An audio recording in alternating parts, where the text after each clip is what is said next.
Ole chỉ vậy vek ole tu chung video a chuan in exercise 4.4 na linear equations into variables ti chun zum na zela khan ya 4.4 hi a word problem ka tiang chi ka anta question hi avai hian in som hi le panga question number 125 hi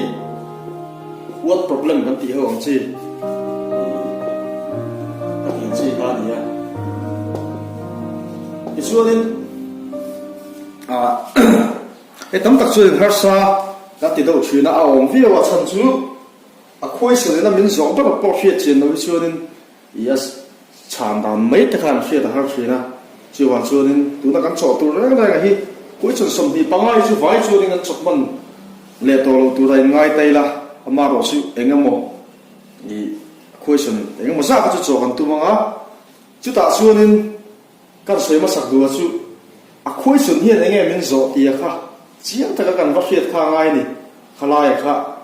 i ka tiang tur khan bil ru polo in bo sei la question lu dong kan chia rang chuan a chaw da kan en do na soi to khan hei hi x le y in term of x le y fa khan kan da do na chu x value le y value chu kan zo nga kan zon dan tho tang tan chuanin exercise 4.1 te exercise 4.2 4.3 kan ti kan mang to ho ka khalai mi kan du kan mang thung do na amaro chu x ta chu ing nge kan le nga y ta chu ing nge kan le ti kha kan khoi se chang khanin hi en dan ha kan thiam ngai don ni o exercise 4.4 question number 1 na train tanang. The difference between two numbers is 26 and one number is 3 times the other. Find them. Arun tita. Kecuan arun so yesu question na tanga kan ena uluk do kan chia suan number pahni a oma arun dia chu number pahni te chu kan shelova abutan nan ti to pang let x and y be the two numbers kan tiang x le y ta chu number pahni kan zum tu ra kan hriat lo kha ni ta chu a khoi soi nga rin soi ra chu x le y te in len hei zong in thau zong chu 26 ani arun tia thil in thau zong kan sia do le ran chu in kan pai thina som le pariat in thau na kan chu do chu som ma tan pariat kan pa ya ai thau na chu pahni ni ka tiang do khanin number pahni te chu x le y ni ro se kan tia a khoi sun khan the difference between the two numbers is 26 ati wain x le y in thau na chu x minus y ni la chu 26 ani a hi equation 1 khan kha le har me lo ni this one up ati na chu ti na ron so ya one number is 3 times the other aru deta tu la yen hanen me chang po lang chi ha chu x number hi alian zo ka y hi te zo ka ni number pakhat chu number dang ai ale thumina tama atita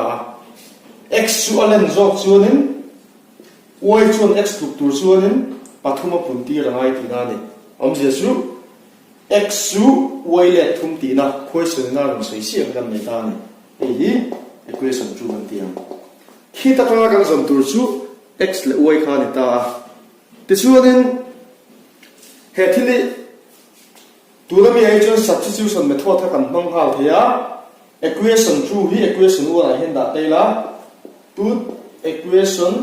2 in equation 1 kan tianga hela equation 2 hi 1 kan da chuan xi a chuan ngai kan hu tang na ti chuan 3y minus y equal to 26 halo siok ta ka chan chu xi hian 3y kan je ko ni ta hian 3y to y pai chu 2y lo ni ta a chu 26 ania chu hi le la mai chon chuan sem mangin local do na kan thesa to a divide ania chu pahnin kan sem chuan a mun so ma thum ania chu me 9 tir chu y chu 30 ni ti kan theta ti chuanin y chu 30 ni ta sala x value chu eng za nge ne ki chu pakhat na tang ma pahni na tang kan du na tang kan chu thei do na equation 2 tang kan chu teila x chu 3y ni ti an thia y ai kan som thum kan si tak chuan chu 39 kha arun chu don ta ni x chu 39 an ta ni answer asu ti hian ni maya therefore the true numbers are 13 and 39 kha answer tu ran ta ni question number 3 na an chok le ha langa ilongai thang 5 years hence the age of Jacob will be 3 times that of his son. 5 years ago Jacob's age was 7 times that of his son. What are their present ages? Arun tita tisui no mizo chun Jacob pa kan timaya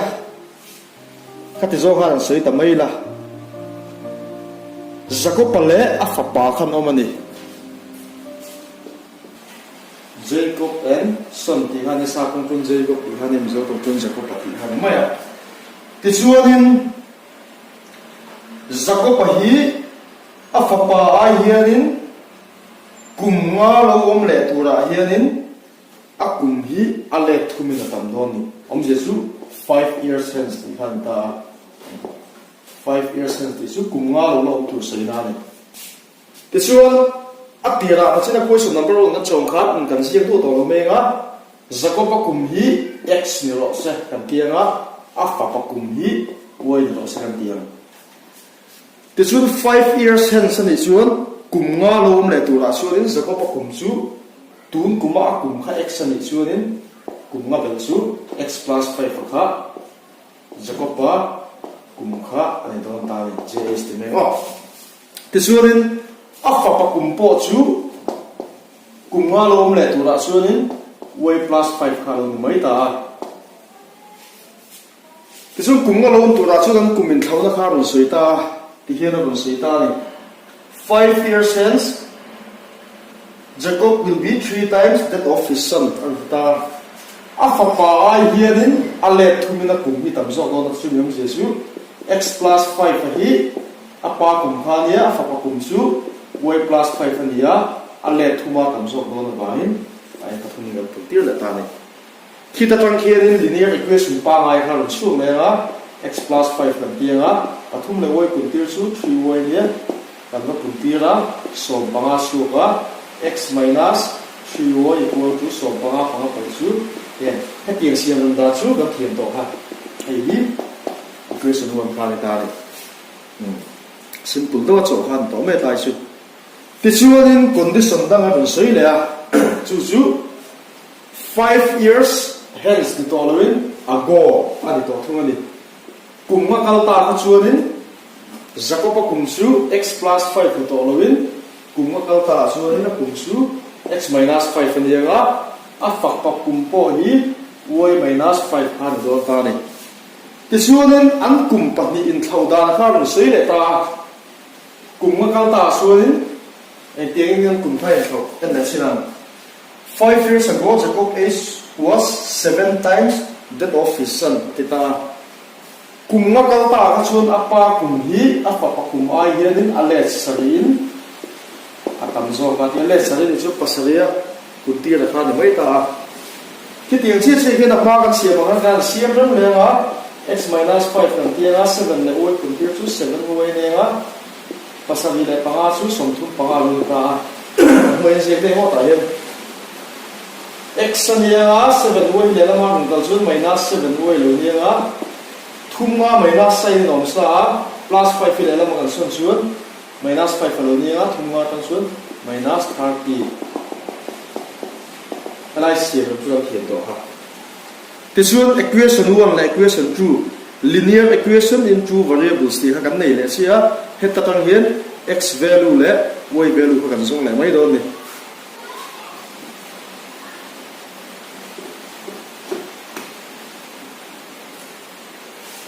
tu da hianin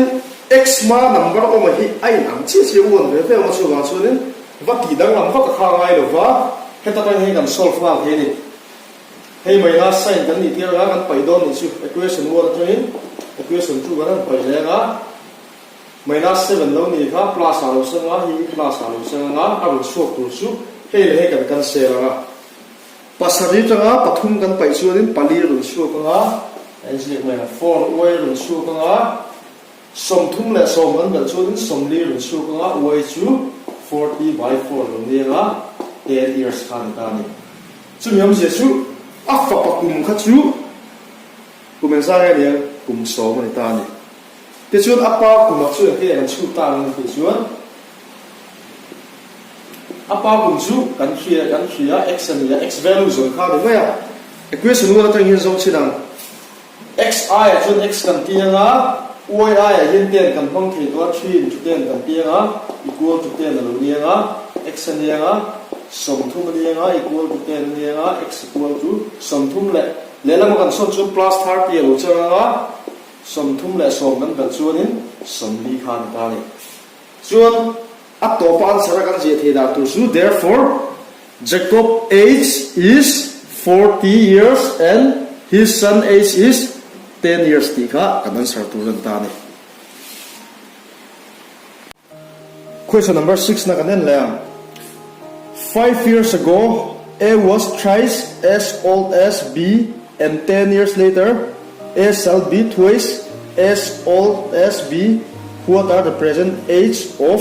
A and B? Arun ta a question na mirun shila chu kumnga lianta khan A chu B in alet thumin akumatam zo ka ti chuanin kum som dang local le ta sala A chu B in alet ni in akumatama A le B te chu kumina hen kumengza ngen niang ti khan mirun zo ni ta chu chu A kum chu x ni ro se kan tianga B kum chu y ni ro se let s present age B x this present age B y kan ti le ma ya ti chuanin khoi soi na arun soi ma sak zo kha kan zia ka nga 5 years ago kan zia kan e dia kumina herin tu moni kha kum som nga mi kha om ta kum nga kal ta kum za kum som li panga ni a chan chu kum som nga tanga kum nga kal ta kan pai khanin kum som li panga kan chu ka khati chi chi khanin kumina a kum kha x ni ta sala kum nga kal ta kum tur chu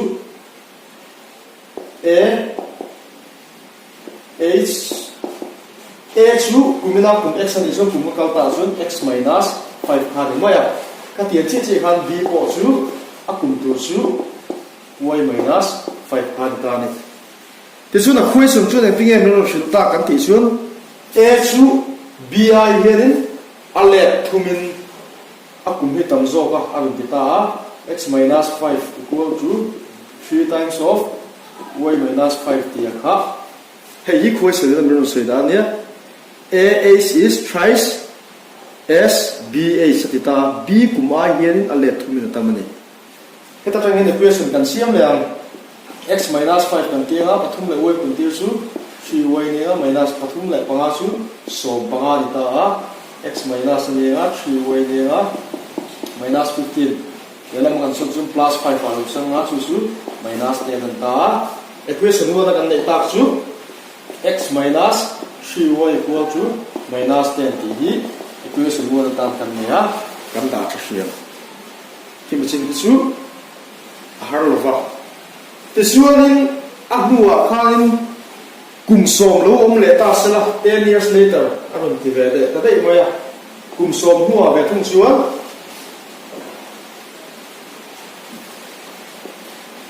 e kum chu tuna kum me ta kum som bel khan moya x plus 10 lo ni ga b kum po chu y plus 10 an do ni asan chu tuna kum ma khain sa po ni se kum som lo la kal le tu ga kum chu kum som bel khan moya y tan po ka ti tho tho khan ta amaro chu an kumin thauda na khai nang talwa chu ta suanin 10 years later a chuan a kum chu x plus 10 kan ti hi a ku bakha ni ta a chu b kuma hianin a let ni na tam ve thoni chu true into y plus 10 ti hi ni ta a te ko kan siam ram le x plus 10 kan ti a chu le y kun ti chu y ni plus chu le 23 chu 23 ni ya siam ram tai la o chu direct to la kin siat tai la x plus x minus 2y ni nga som hi ne la ma chan chu minus ni nga 10 a lo sang nga ei hi equation 2 tu ha ta ni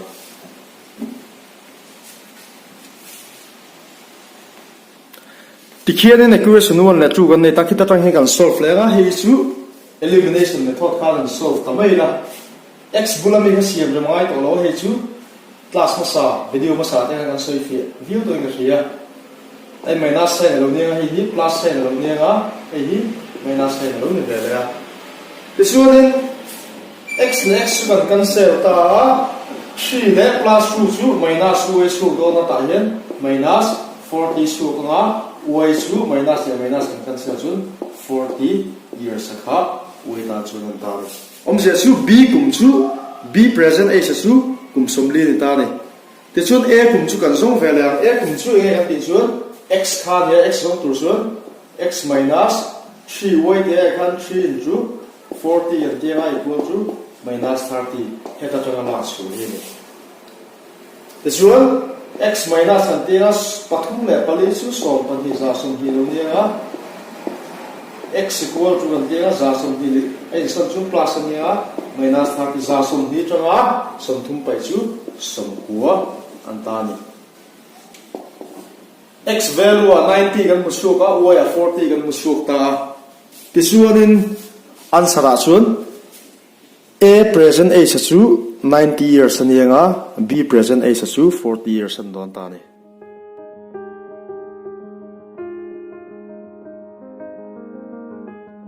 no pang kum som priat hnailam dan bo chia nu le pa ten ngai tha ven him ngai le en kul ngai pong swal le khwai khem tok isha ni chuan district child protection unit pan chin che district child protection unit Champhai district Lalmunmoya building Vengkhang North phone 9862 737 287 question number 9 na longai thalang hepo hi age problem kan ti thau khalania a man's age is 3 times the sum of the ages of his two sons after 5 years the age will be twice the sum of the age of his two sons find the age of the man arun tita tisurin mi pakhata oma fa pani ne ya fa pa pani te umbel khom hi ama kum hi kan shlowa x ni ro se kan tianga a fa pa ti amal ve ve so ngai lo fa pa te umbel khom hi y ni ro se kan ti ta chu let a man present age be x kan tia sum of his sons age be y kan tia a fa te pani umbel khom kha chu y kan ti ve thung ani te chuanin y kan chu song ther ko ngai song lo question khan mi jot no x kan jon tur ne ma ro chu x cha tur chun y value kan che tho tho ngai do na ti chuan enge ru sei ta kan tia chuan an kuma hi tuna an present age a hianin chu pa kum akuma chu afa te pani kum bel khomai chun a le thum khana tam hal thotani chu chu equation 1 khan hal thotani am jesu kumina akuma hi kumina afa te pani kum bel khom y kan ti ai khan a le thumina tama chu wa chun x equal to 3y ti hiron chuk ta ti chun question tu tina ru sei le chenge after 5 years salon ta kumma ka ta chuanin afa te pani kumbel kho mai khanin alet nin akum hi atam zo ti khan ta chu kan je ka nga at present kan tiang tuna chuna sine ka soyang khan apa kum chu afa te pani kumbel kho moi ai khan alet thumin tama chu equation 1 kan tiang this one after 5 years kumnga lom le tura suanin apa kum chu men a su engani tang ni su x ania plus 5 kha kumnga lom le tura kum chu ni maya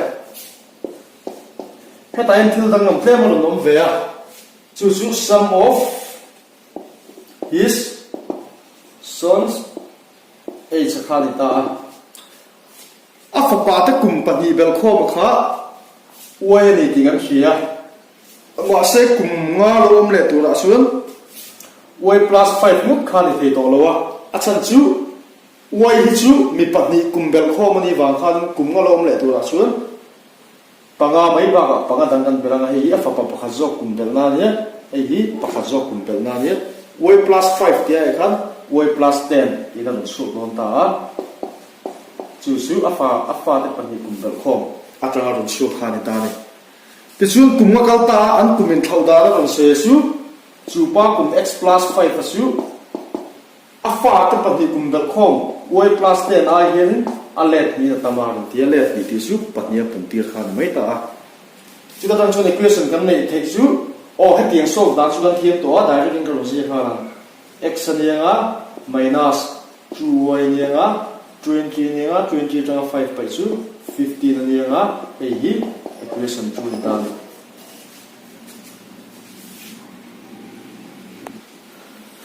tikhian equation pathi chu kan musuak ta pakzo a chuanin x equal to 3y ti ni pakzo chu x minus 2y equal to 15 ti khan ta na chi ran cho tong khan equation 1 hi equation 2 ai kan ba dalu tanga xi hian 3y kan ji kanga minus 2y equal to 15 he thil kan ji thar hi he ta tang ron chu ke ni xi hian 3y kan hong to ti na ni 3y tang y pa chu y ni chu chu 15 afa te pani kumbel khom kha chu kum som panga ni do na ama kuma kha kan zon tur ber chu ne chu chu x ania x chu nge tu kan ti chuan 3y tu ka y ai chu 15 ni wangin pathum na som panga chu som ni le panga years ania therefore a means a present age kumina kuma chu kum som ni le panga kha kumun do ta